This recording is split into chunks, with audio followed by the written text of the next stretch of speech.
Chilli chicken তো বারবার খেয়েছো, একবার এরকম গ্রিন চিলি চিকেন করে দেখো বন্ধুরা। কথা দিচ্ছি বারবার খেতে ইচ্ছে করবে।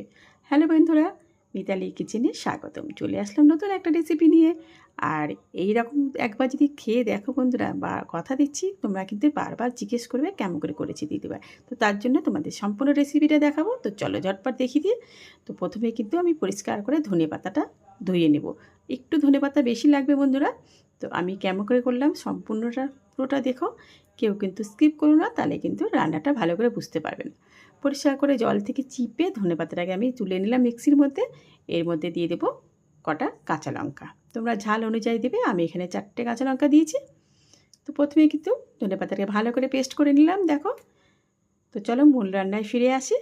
এখানে দেখো সম্পূর্ণ বোনলেস চিকেন নিয়ে নিয়েছি। চিলি চিকেনে তো বোনলেস চিকেনটাই ভালো লাগে। তো দিয়ে দিলাম আমি এখানে 2 চামচ মতো ধনেপাতা বাটা। ধনেপাতা বাটা দেওয়ার পর দিয়ে দিলাম আদা রসুন বাটা। এখানেও কিন্তু 2 চামচ আদা রসুন বাটা দিয়ে দিলাম। আর দিয়ে দিলাম এখানে কিছুটা লেবু। লেবুটাকে একটু চিপে প্রায় 1 চামচ মতো রস আমি দিয়ে দিলাম। এখানে একটা দিয়েছি লবণ আর হচ্ছে গোলমরিচের গুঁড়ো।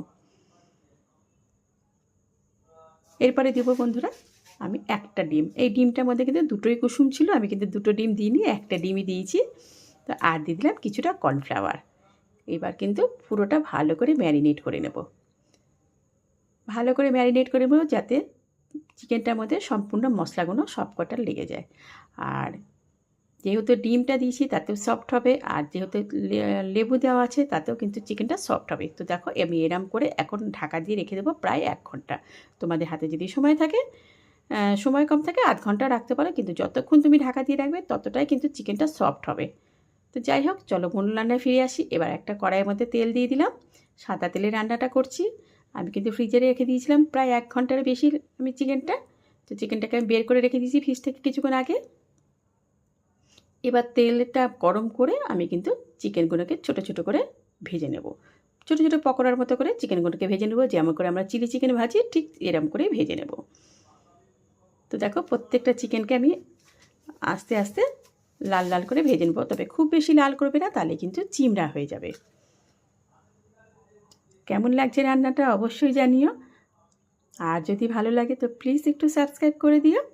আর বেল বাটনটা অন করতে ভুলো না কিন্তু, তাহলে নতুন নতুন রান্না কিন্তু তোমার কাছে পৌঁছাতে পারবে না। তো দেখো প্রত্যেকটা চিকেনকে কিন্তু আমি পাট আলাদা আলাদা করে উল্টে উল্টে ভালো করে ভেজে নেব। এপিট ওপিট করে চিকেনটাকে একটু সময় নিয়ে ভাজতে হবে বন্ধুরা। এইখানে যেটুকুনি সময়, তাছাড়া কিন্তু এই চিকেনটা কিন্তু খুব তাড়াতাড়ি রান্নাটা হয়ে যায়। দেখো চিকেনগুলো কিন্তু আমি সুন্দর করে ভেজে তুলে নিচ্ছি তেল থেকে ছেঁকে। তো এরকম করে ছেঁকে ছেঁকে সব কটা আমি তুলে নেবো, তোমাদের দেখিয়ে দিচ্ছি। আমি আবারও ভাজবো, ভেজে তোমাদের দেখিয়ে দেবো। তো আমার রান্নাগুলো কেমন লাগে একটুখানি বলো, যদি ভালো লাগে একটু কমেন্ট করে জানিও। তোমাদের ভালোবাসায় নতুন নতুন রান্না নিয়ে আসতে কিন্তু আমারও ভালো লাগবে। তো যাই হোক, এরকম করে প্রত্যেকটা চিকেনকে আমি ভালো করে ভেজে নেব। আবারও বললাম চিকেনগুলো কিন্তু বেশি কড়া করে ভাজবে না, তাহলে কিন্তু চিকেনগুলো চিমড়া হয়ে যাবে, তাহলে কিন্তু খেতে দেখবে একদম ভালো লাগবে না। তো যাই হোক, প্রত্যেকটা চিকেনকে আমি আমি এখানে 500 গ্রাম চিকেন নিয়েছিলাম বন্ধুরা। তোমাদের চিকেনের কতটা নিয়েছিলাম সেটা বলা হয়নি। যাই হোক, দেখো পুরো চিকেনটাই কিন্তু আমি ভেজে তুলে নিয়েছি, আর কতটা সফট হয়েছে দেখো। আচ্ছা, ওই তেলের মধ্যে আমি দিয়ে দিলাম এবার আদা রসুন বাটা।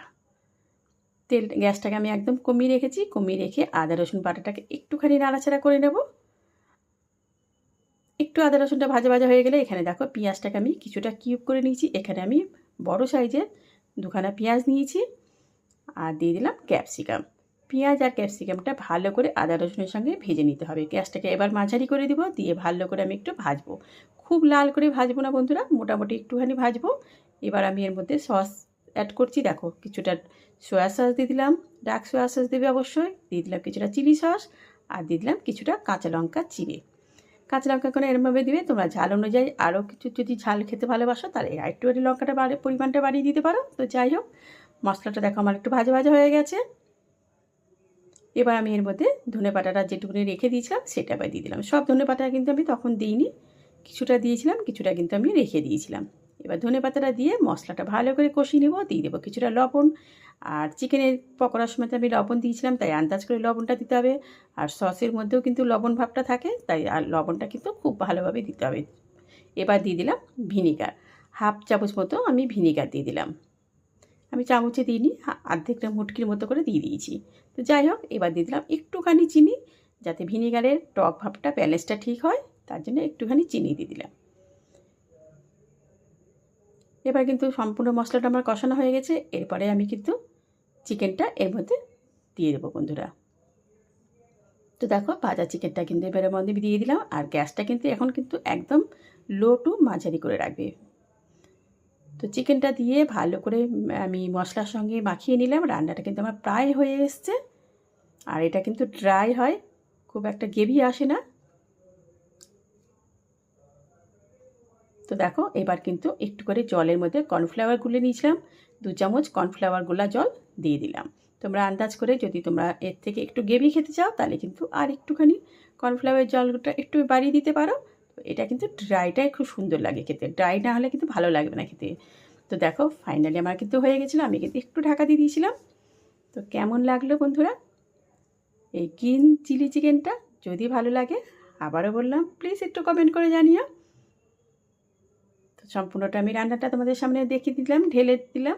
আর সত্যি বলছি, অসাধারণ লেগেছিলো খেতে। আমাদের বাড়িতে তো বারবার বলেছে এই চিকেনটাই করবে, এতটাই ভালো লেগে গেছিলো। আর চিকেনটা এতটাই সফট হয়েছিল। তো সবাই ভালো থেকো, নতুন নতুন রান্না নিয়ে আবারও চলে আসবো তোমাদের মাঝে। আজকের মতো সবাইকে জানাচ্ছি টাটা।